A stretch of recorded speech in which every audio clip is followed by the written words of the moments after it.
Saggio, biscotto. E vabbè, lo capivo, ma ne che te ne esce fuori. Faccio pigliare una boccata d'aria a sto cavallo. E allora, Alfio se becca l'ogero, stappiamo sto moscendonne, prendiamo sto cavallo, a sto puro sangue, a biscotto, che ci sta affrontando un mare di piccioli. E questo è un bene, vero e altro. Quando voglio le mezza strada che scommettono per te, no cavallo puro sangue da Roma scese qua. Quando voglio che motorine stanno sempre appresso a te, ci sta pure Sebastiano a tutte le cose devo far sfidare.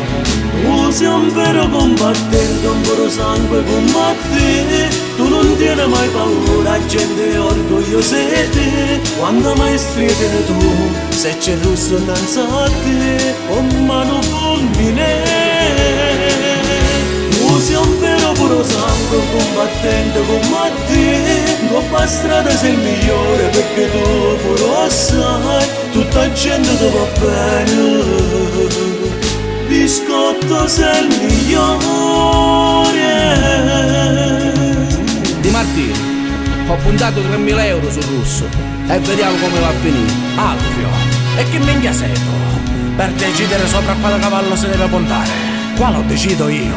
Sopra quale cavallo si deve puntare e chi non si deve puntare. Chi vince e chi rimane col culo per terra. Alfio, a casa mia, brutte parole, non ne voglio. A volte l'aria da fuori ti fa dare il numero, vero? E lo sai che in questo momento non ci possiamo permettere di fare brutte figure. E sorride, che la vita è bella. Tu sei un vero combattente, un puro sangue come te, tu non tieni mai paura, gente orgogliosa di te. Quando mai stridere tu, se c'è russo innanzi a te, con mano fulmine. Tu sei un vero puro sangue combattente come te, coppa strada sei il migliore perché tu puro sai, tutta la gente ti va bene. Biscotto sei il migliore. Un ringraziamento va alla famiglia Lo Monaco e la scuderia Baffo e tutti gli amici che ci conoscono.